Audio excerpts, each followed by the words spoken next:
तर मंडळी, आज 14 जानेवारी. सर्वात आधी तुम्हाला तीळ संक्रांतीच्या खूप खूप शुभेच्छा. आजच्या ठरलं तर मगच्या भागात अखेर मैपत सगळ्यांच्या समोर आलाच आता. व्हिडिओ शेवटपर्यंत बघा आणि चॅनलला सबस्क्राईब करा. सायली देवी आईकडे प्रार्थना करते की यांना सुखरूप ठेव देवी आई. चैतन्य भाऊजी, पोलीस यांना काहीच नको होऊ देऊ. मैपत सारखा माणूस पकडल्याच गेला पाहिजे. आणि जर तो पकडला गेला तर रविराज काकाच्या अपघाताची सुपारी कोणी दिली होती तर हा माणूसही सापडेल. रविराज काकाच्या अपघाताची सुपारी कोणी दिली होती हा माणूसही सापडेल. त्याच्यासारख्या दुर्जनाला तर शिक्षा व्हायलाच हवी. या सगळ्यांच्या पाठीशी राहा देवी आहे. मी खूप विश्वासाने यांची जबाबदारी तुझ्यावर सोपवतीये आणि या विश्वासाला चढा जाणार नाही याची खात्री आहे मला. प्रिया आता घाबरलेली राहते. भीतीने साक्षीला फोन लावते. हॅलो साक्षी. फोन उचलते. बोल ग प्रिया. अगं तुला आज अण्णा सरांनी कॉन्टॅक्ट केला का? नाही ग असं स्पेसिफिक काही नाही. का ग? नाही ग असं काही स्पेसिफिक वगैरे काही नाही. मला वाटलं की तुझा व्हिडिओ त्यांच्यापर्यंत पोहोचला असेल आणि त्यांनी तुला कॉन्टॅक्ट केला असेल. अण्णाला काही झालं तर नाही आहे ना? तर साक्षीची काळजी वाढलेली राहते. तुला माहिती आहे आणि तू मला सांगत नाही आहे असं तर काही नाही ना? नाही ग, मला का माहित असेल ग. माझी अशी इच्छा आहे की अण्णा सर लवकरात लवकर परत यावे. निदान त्यांनी तुला कॉल तरी करावा. आता साक्षी म्हणते मी तर त्यांची वाट बघून थकले अगं. जर अण्णा सरांनी तुला कॉल केला किंवा तुझ्या घरी आले तर मला लगेच कळवशील. ते काय आहे ना, अण्णा सर लवकर परत यावे म्हणून मी नवस बोलले. मंदिरात जाऊन अभिषेक करेल असं म्हटलंय ना, म्हणून कळव. नक्की कळव. हो कळवते. ठीक आहे, ठेवते, काळजी घे. असं म्हणून आता प्रिया फोन ठेवून टाकते. प्रिया विचार करते, हा मैपत तर साक्षीच्या घरीही नाहीये. कुठे गेला असेल? प्रियाचा फोन झाल्यानंतर साक्षीलाही डाऊट येते. प्रियाने मला असं का विचारलं असेल की अण्णांनी कॉन्टॅक्ट केला का? ही प्रिया माझ्यापासून काही लपवत तर नाही आहे ना? तर मंडळी, मैपत ज्या घरी असतो ना त्या घरी आता पोलिसांनी चारीकडून झेललंय. तर मंडळी, मैपत ज्या घरी असतो ना त्या घराला पोलिसांनी चारीकडून झेललंय. इन्स्पेक्टर सावंतही आता तिथं पोहोचलेले राहतात. ते स्पीकरने म्हणतात, तुमच्या घराला चारीकडून पोलिसांनी झेललंय. जे कोणी अंदर असतील त्यांनी हात वरी करून लवकरात लवकर बाहेर या. तर मैपतच्या माणसाचा फोन येतो. साहेब, तुमची गाडीची व्यवस्था झालीये, लगेच निघूयात ना? मैपत म्हणतो नाही, आधी मटण भाकरी खातो, पान वगैरे सगळं चुरून मग थांबून निघूया, मग आपण भेटू. मैपतचा माणूस आनंदाने म्हणतो, बरं ठीक आहे. अरे ठीक आहे काय, तुझ्या कवटीत मेंदू नाही आहे की काय?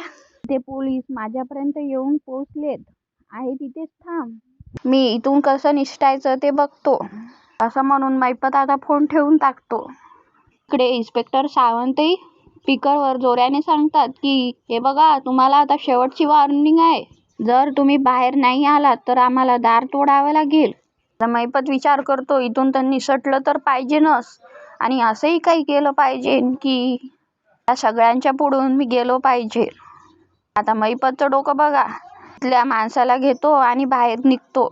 इन्स्पेक्टर सावंतला म्हणतो, इन्स्पेक्टर, तुमच्या हवालदारांना सांगा की बंदूक खाली करायला. इन्स्पेक्टर सावंत आणि बाकीचे पोलीस बंदूक खाली ठेवतात. अजूनही मैपतला म्हणतो, मैपत सोड याला. एक जरी पाऊल पुढे टाकला तर गोळी सरळ याच्या डोक्यात जाईल. तुकडे करील 113%. आता हळूहळू मैपत पुढे जायला लागतो. काय सुभेदार, अहो आम्ही वयाने मोठे आहोत तुमच्या, आमचे केसही पांढरे झाले तरी तुम्ही आमचं ऐकत नाही. तुम्ही जाल शायनिंग मारायला, पण याचा तर फुकाट जीव जाईल ना. हे बघ मैपत, आणखीन गुन्हे करू नकोस, लक्षात ठेव. हा तर सुटेलच, पण तू सुटणार नाहीये. एवढा मास कुठून येतो सुभेदार साहेब? ही काय खेळायची बंदूक आहे का? तोपर्यंत ही माझ्या हातात आहे ना, तोपर्यंत तुम्ही माझं कोणीच काही वाकडं करू शकत नाही.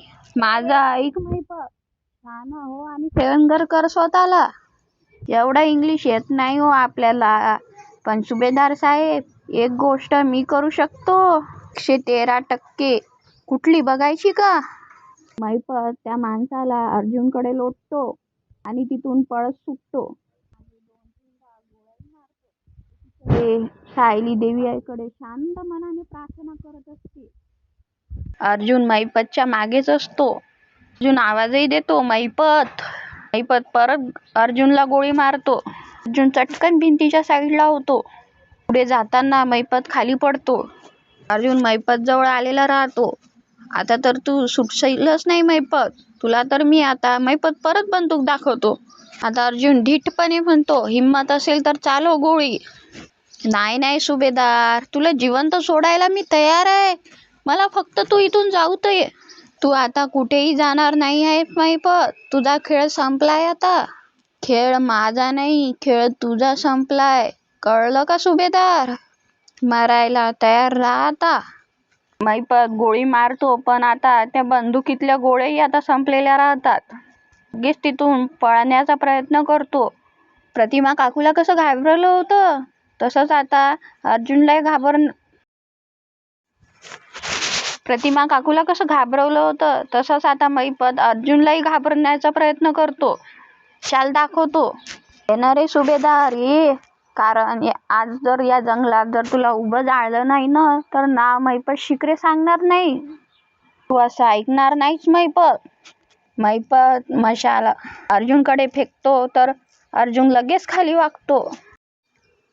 महाभारत मधल्या अर्जुन सारखा आता हाही अर्जुन तयार आहे युद्ध लढण्यासाठी. मशाल त्याच्या पायाच्या खाली नेतो मैपत. आता अर्जुन लगेच उडी मारतो वरी. शेवटी अर्जुन मैपतच्या हातातली मशाल पकडतोच आणि पायाने त्याच्या पोटाला मारतो. मैपत आता खाली पडतो आणि चटकन ती मशाल विझवतो. मैपत उठतो आणि अर्जुनला मारण्याचा प्रयत्न करतो. त्याची आलेली काडी पुढे मैपत अर्जुन थांबवतो. मी आता तुला सोडणार नाहीये मैपत. मैपत अर्जुनचीच काडी अर्जुनच्या गळ्यापर्यंत नेतो. अर्जुन त्याला चटकन लोटतो. परत मैपत पळण्याचा प्रयत्न करतो. अर्जुन त्याला अडवतो. मैपत आता मैपत अर्जुनला मारायला लागतो. अर्जुन थक्क झालेला राहतो. मैपत हसून त्याच्या पोटाला मारतो. अर्जुन खाली बेशुद्ध पडतो. देवी आईकडे सायली प्रार्थना करत असते. तेवढ्यातच फोटो फ्रेम खाली पडते. आमची फोटो फ्रेम? हा नक्की कसला संकेत आहे? अहो नाही नाही नाही. सायली अर्जुनकडे निघालेली राहते. घरचे तिला अडवतात. अगं सायली थांब, कुठे निघालीस? अहो आई, मी यांच्याकडे जाते. यांना काही झालं तर? तू एकटी जाशील का सायली? आई मग यांना काही झालं तर मग मी काय करू? त्यापेक्षा मी जाते ना यांच्याकडे. आजी तिला म्हणते, तू जायचं नाहीयेस. प्रतिमा काकूही तिला समजावते. इथे येऊन बस बाळा, काय चाललंय तुझं? सायली काही कोणाचं ऐकतच नाही. नाही मला जाऊ द्या ना यांच्याकडे. रविराज काका तिला म्हणतात, हे बघ तू शांतपणे बस, कुठेही जाऊ नकोस. शांत कशी राहू रविराज काका? मला ना खूप भीती वाटतीये, सतत काळजी वाटतीये. असं वाटते की यांच्या जीवाला धोका आहे, यांना गरज आहे माझी. त्यापेक्षा जाते ना यांच्याकडे. हे बघ अर्जुन जे लढतोय ते माझी लढाई आहे. लढाई तर आता मला बाळा, तू तर माझ्या मुलीसारखीच आहेस. खरं तर माझीच मुलगी आहे. आणि हा तुझा बाबा जिवंत असेपर्यंत तुझ्या अर्जुनला तो काहीही होऊ देणार नाही. असं म्हणून आता रविराज काकाही अर्जुनकडे निघतात. कल्पना काकू, प्रतिमा काकू आणि पूर्णा आजी सायलीला मिळून समजावतात. आता मैपत बघत असतो अर्जुनला खरंच लागले की काय. तेवढ्यातच अर्जुन त्याचे डोळे उघडतो आणि लगेच मैपतची गच्ची पकडतो आणि त्याच्या पोटाला बुक्क्या मारतो. मैपत हसायलाच लागतो. मैपत सारख्या माणसाला मारणं काही सोपं नाही मंडळी. अर्जुन त्याला खाली लोटतो. अर्जुन त्याला खाली पाडतो. एका मागोमाग त्याच्या गालावरही मारायला लागतो, तरी मैपत हसतच राहतो. शेवटी पायाने त्याला खाली पाडतो. खाली पडल्यावरही तो हसत राहतो. त्याच्या नाकाला बुक्क्या मारतो. मैपत त्याचे डोळे बंद करतो. ए मैपत उठ, तुझ्या कर्माची शिक्षा अजून बाकी आहे. अर्जुन तिथून उठतो आणि बाजूला सरकतो. मैफत हळूशीर उठतो, त्या खिशातला चाकू काढून अर्जुनच्या हातावर मारतो. महान आहे सुभेदार तू, कशाला नको तिथे नाक खुचपतोस तू? मैफत अर्जुनची कॉलर पकडून म्हणतो. 22 वर्षापूर्वी जो अपघात झाला तो तुझ्या मानलेल्या काकाचा, त्याच्यासाठी कशाला मरायला तयार होतो तू? तुला मरायचं आहे ना, मग मी तुला खपवतो 113%. हे सुभेदार, असं म्हणून त्याला मारून खाली पाडतो आणि तिथून पळत सुटतो. अर्जुन मैफतला पाहतच असतो. तो तिथली काडी उचलतो आणि मैफतच्या पायावर मारतो. धावत असलेला मैफत आता खाली पडतो. अर्जुन त्याच्या पाठीवर पाय ठेवून म्हणतो, मैफत शिकरे, तुझ्यासारखा किडा अर्जुन सुभेदारला कधीच मारू शकत नाही. तितक्यातच पोलिसाची गाडी तिथे येते. चैतन्य आणि पोलीस धावून येतात. अर्जुन मैफतला म्हणतो, आता पुढचं आयुष्य जेलमध्ये. चैतन्य अर्जुनला म्हणतो, अर्जुन अरे. अर्जुन मैफतला उठवतो, उठ. इन्स्पेक्टर सावंत हवालदाराला म्हणतात, घ्या रे याला ताब्यात. प्रिया आता लक्ष ठेवून असते घरात, लपून ऐकत असते. पूर्णा आजी म्हणते, सुभेदाराच्या घरात असे एकावर एक संकट काय येतात काय माहीत, काय येतात. प्रतिमा काकू पूर्णाजीला म्हणते, पूर्णाई, अर्जुनला काही नाही होणार, खात्री आहे माझी. सायली म्हणते, मी रविराज काकाला फोन करून बघते. कल्पना काकू तिच्या जवळ येऊन विचारते, काय झालं ग आई? अहो फोनच लागत नाहीये. मग तू परत ट्राय कर ना. सायली परत फोन लावते. रविराज काकाही आता जंगलात पोचलेले राहतात. इन्स्पेक्टर सावंत, काय झालं? इन्स्पेक्टर सावंत म्हणतात, मैफत शिकरेला आम्ही आता अरेस्ट केलंय. That's great. पण नाही, आता अर्जुन कसा आहे? ते ओके आहेत आता, पण त्या बाजूला आहेत. तेवढ्यातच रविराज काकाचा फोन वाजतो. रविराज काका फोन उचलतात. हां बोल सायली. हां रविराज काका, कुठे आहात तुम्ही? आणि हे कुठे आहेत? तुम्ही यांना भेटलात का? हे कसे आहेत? आणि त्यांना फोन द्या बरं, मला बोलायचं आहे त्यांच्याशी. रविराज काका सायलीला म्हणतात, सायली शांत हो.